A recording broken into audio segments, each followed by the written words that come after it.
আরজিকর হাসপাতালে চিকিৎসক ধর্ষণ ও খুনের ঘটনা নিয়ে গত আগস্ট মাস থেকেই উত্তাল রাজ্য রাজনীতি। আরজিকরের এই নির্মম ঘটনার জন্য শুধুমাত্র রাজ্যই নয়, সারা দেশ এর প্রতিবাদ জানিয়েছিল।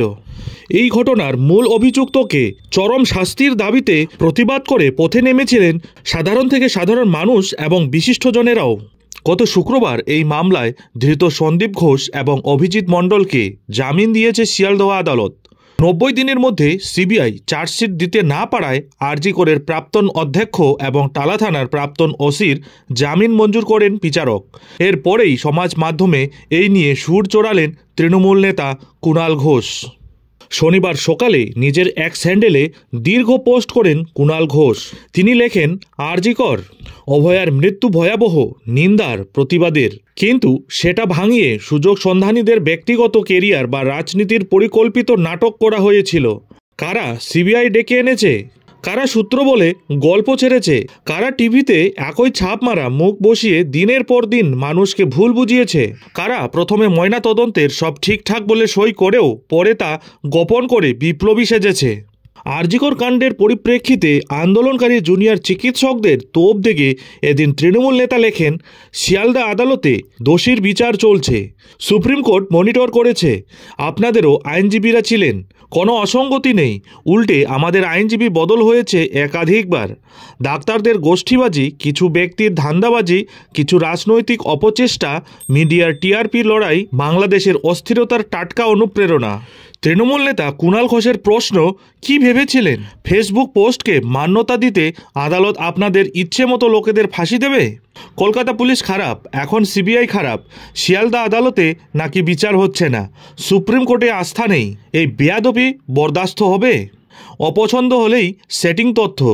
কেন্দ্রীয় এজেন্সি সিবিআইকে কেন তাহলে নেমন্তন্ন করে ডেকে আনা হয়েছিল, প্রশ্ন তোলেন এবার তৃণমূল নেতা। এদিন কুণাল ঘোষ দাবি করেন, আরজিকরের নির্যাতিতার মৃত্যুকে ঘিরে নিজেদের আখের গোছানো কয়েকজন ধান্দাবাজের গায়ে লেগেছে। তিনি লেখেন, মানসিক হতাশা থেকে এখন আরও বিষ ছড়াবে, তোলা টাকার দখল রাখতে ফের মোমবাতি কেনার নাটক হবে, এদের জন্যই আসল দোষীর ফাঁসি রায়তে বিলম্ব হচ্ছে। কুলতলি ফারাক্কার ঘটনায় 2 মাসে ফাঁসি ঘোষণার কথাও নিজের পোস্টে উল্লেখ করেন কুণাল ঘোষ।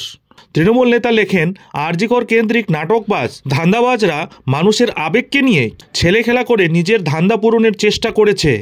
এরা আর সঞ্জয় রায় মুদ্রার এপিঠ আর অপিঠ।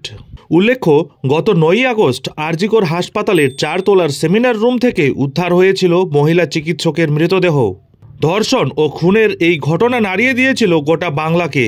ইতিমধ্যেই আরজিকর কাণ্ডে চার্জশিট পেশ করেছে সিবিআই। সেখানে ধর্ষক খুনি হিসেবে ধৃত সিভিক ভলেন্টিয়ার সঞ্জয় রায়ের নামই উল্লেখ করা হয়েছে বলে খবর। গতকাল এই মামলায় তথ্য প্রমাণ লোপাটের অভিযোগে ধৃত সন্দীপ ঘোষ এবং অভিজিৎ মণ্ডলকে জামিন দিয়েছে শিয়ালদা আদালত। এরপরেই এই মামলায় কেন্দ্রীয় তদন্তকারী সংস্থা সিবিআইয়ের ভূমিকা নিয়ে একাধিক প্রশ্ন উঠে গিয়েছে। গত শুক্রবার সিবিআই আদালতে ছিল আরজিকরে খুন এবং ধর্ষণের মামলার শুনানি। এই মামলায় চার্জশিট দিয়েছে সিবিআই।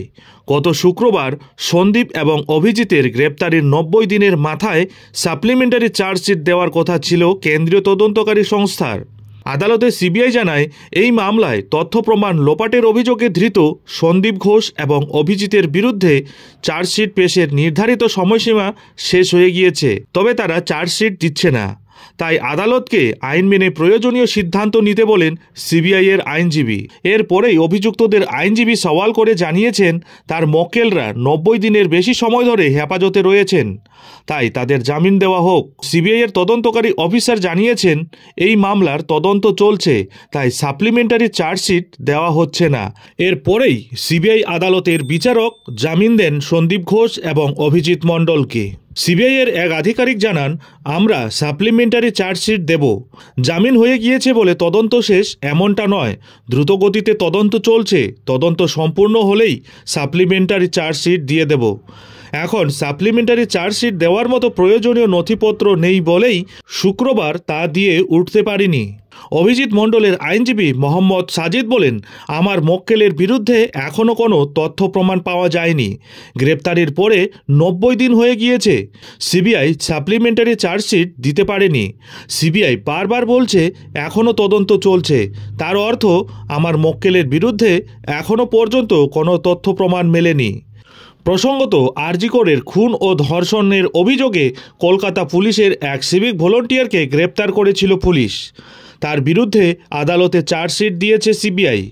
ওই ঘটনায় প্রমাণ লোপাটের অভিযোগে গত 14 সেপ্টেম্বর গ্রেপ্তার করা হয়েছিল সন্দীপ ঘোষ এবং অভিজিৎ মণ্ডলকে। যদিও আরজি করের আর্থিক দুর্নীতি মামলায় সন্দীপ ঘোষকে আগেই হেফাজতে নিয়েছিল সিবিআই। তথ্য প্রমাণ লোপাটের অভিযোগে তাদের গ্রেপ্তারের পরে সিবিআই আদালতে দাবি করেছিল আরজি করে দেহ উদ্ধারের দিন বেশ কয়েকবার ফোনে কথা বলেছিলেন সন্দীপ এবং অভিজিৎ। তাদের ফোন থেকে কিছু তদন্ত সাপেক্ষ ভিডিও পাওয়া গিয়েছে। তদন্তকারী সংস্থার আরও দাবি, ঘটনা চাপা দিতে ধৃতদের মোবাইল থেকে বেশ কিছু ফোন কলও করা হয়েছিল।